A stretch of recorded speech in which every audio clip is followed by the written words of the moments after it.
Hey guys, quick question for you. Have you ever been defamed? I started thinking about this when I thought back on all the characters that we've done on this show, and I had a request to do Rogue and also Sue Storm. So what I decided to do was combine the two of them. And yeah, you would think they'd be polar opposites, but one of the things that I thought about before we get into those characters was actually Sue Storm's sort of force field that she can develop.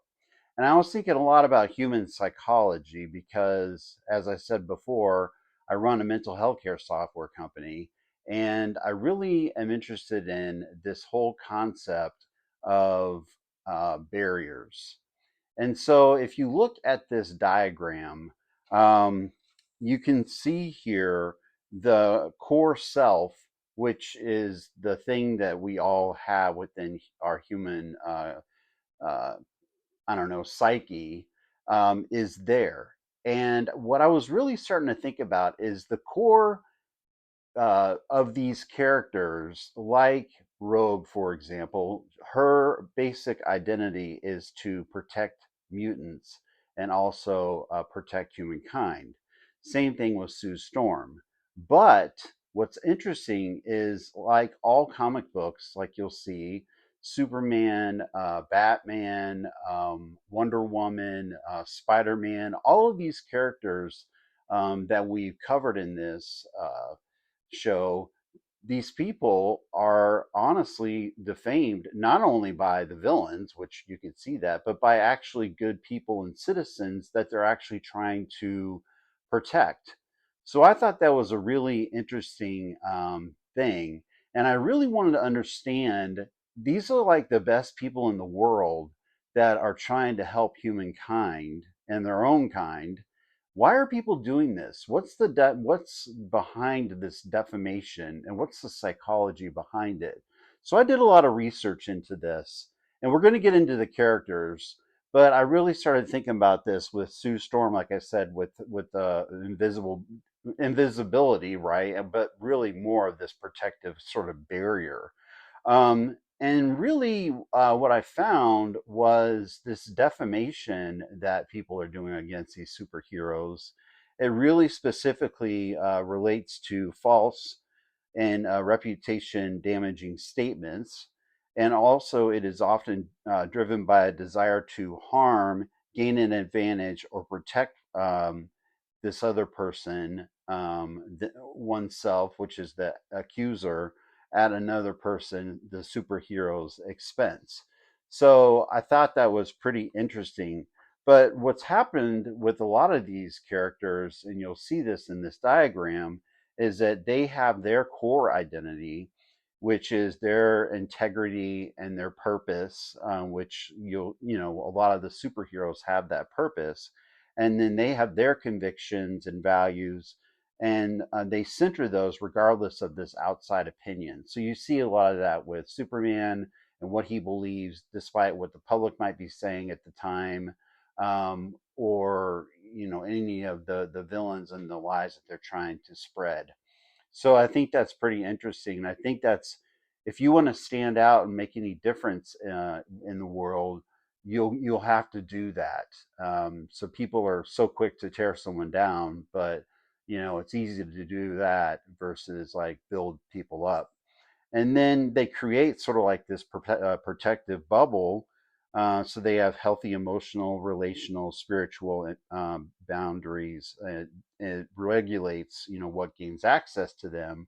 And then obviously, then you've got that external world that we've talked about, that's got the criticisms and the lies and the praise and the gossips and the conflict and the approach to the boundary before reaching. So, what gets filtered out is this defamation, the false narratives, the manipulation, the identity attacks, and the malice. So, I don't know if you're a spiritual person, but we had that episode like on Stellara and what she stands for, and Christianity. And, Jesus went through this whole thing himself, right? False accusations, and then died for our sins, right? Although he did nothing wrong. But I really kind of started pulling all the pieces together amongst all the superheroes that we've talked about and what they stand for and what they've done for humanity, even though it is comics. And it's amazing how even in comics, in these stories, how people the characters try and tear them down. So yeah, I just kind of wanted to talk about that sort of an epiphany that I had preparing for this episode, just kind of looking at Sue Storm and that just sort of like that bubble protective layer that she has. And there's other reasons for that as well when she's protecting people and humanity and her team and such. But anyways, with that, I'm going to get into the actual episode after going into my psychology talk here, um, trying to understand that aspect of humanity. So yeah, so these are obviously when I was asked to do these two characters. I mean, these are pretty polar opposite, but there actually is some things that are very common with Rogue and Sue Storm. So if you look at Rogue, for example, she can steal your power with an actual touch. And the other, Sue Storm, creates an invisible force field that's strong enough to stop, gods, basically. And both characters they've evolved from really being underestimated teammates like in X-Men and the Fantastic Four into some of the most powerful women. So I wanted to discuss that. I actually had a long conversation today with a guy in my comic book store just about Sue Storm and how she took on a leadership role within the Fantastic Four, and actually in comic books now and in runs that are happening now, she is doing that. So it's pretty cool. Um, so getting into Rogue a little more, she debuted as a villain working for Mystique. All right, so at the time she was angry, she was isolated, and she was cursed with powers that made human contact impossible. So that's pretty sad, right? And so, meanwhile, Sue Storm, she was originally portrayed as the team's emotional center. And early Fantastic Four stories often treated her like really a kind of like a damsel in distress. And despite her incredible potential. And so for years, both of these characters, they suffered from one major pattern. People underestimated them. And but Marvel, they slowly changed that. So it's kind of cool. So Rogue's evolution, if you kind of think about that, is you know mutation isn't just power absorption. It's identity theft. And so every touch can steal memories and emotions and skills and even entire personality. And that's what makes her one of Marvel's most psychologically tragic heroes. I mean, after permanently absorbing Carol Danvers' powers, which is how she got a lot of her powers, Rogue became a powerhouse with super strength, and um, and so she could fight, and she had near invulnerability. And so her greatest strength became empathy because Rogue understands loss basically better than anyone else. So if you look at Sue Storm's secret power, um, so a lot of people kind of see her as the invisible woman. Um, and yeah, I mean, and people think about that invisibility, but that's really one of her least impressive abilities. And she's able to manipulate invisible force fields, which is kind of what you're seeing in this picture right there next to me. And those force fields can they can stop bullets, they can crush opponents, they can block explosions, they can slice objects apart, and they can protect entire cities. And so, if you read any of these comic books out there, and around Fantastic Four with Sue Storm in them, you'll understand why Doctor Doom even has said that she's actually one of the most powerful characters of the Fantastic Four. We really kind of saw that if you saw the Fantastic Four movie that was out just recently in theaters. I mean, it was really her that held the glue and really saved the day in that movie, and so that kind of gives you an idea of her powers. So let's talk about leadership now, right? So again, neither one, Rogue nor Sue Storm, was looked at as a leader on the X-Men or Fantastic Four. But really, over time, Rogue really led the X-Men, and Sue has repeatedly led the Fantastic Four whenever Reed Richards was not up to the task or couldn't do it or whatever. She stepped in. And Rogue inspires basically through compassion. That's how she leads, via compassion. And Sue, she inspires through confidence. That's really how she does that. And so, what's cool about it is that neither of them have to be really the loudest person in the room.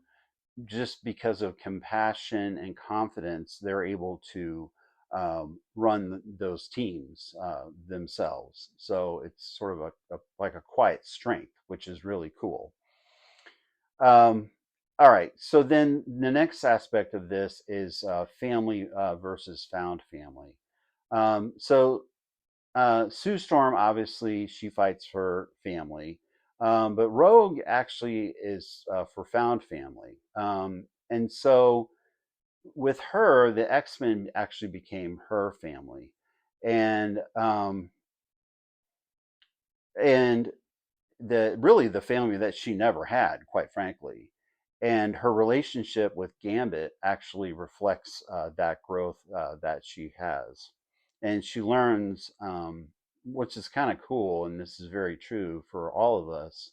Um, Again, a psychology type of thing is that love is really based on trust, and that's a core principle to love is just trust. Because if you don't have trust, you don't have love. So she learns that, which is really neat. And so she's learning that through Gambit and then has that with the X Men. So then the question always is, maybe to some of you or whoever, who is the most powerful between, let's say, Rogue and Sue Storm? And so, raw power probably goes to Rogue, I would say. Um, Sue Storm, she dominates the battlefield with controlling force fields that have actually restrained Hulk level threats and blocked cosmic beings. And Rogue can obviously absorb powers, which is pretty cool. Making physical contact, like with Sue Storm, nearly impossible for Sue to get anywhere near. So that's pretty cool. But I would say that Sue holds the tactical advantage, though Rogue only needs just one touch to change the fight. So it's, I don't know, maybe it's a wash, who knows. A lot of these superhero matches, they kind of wash out anyways.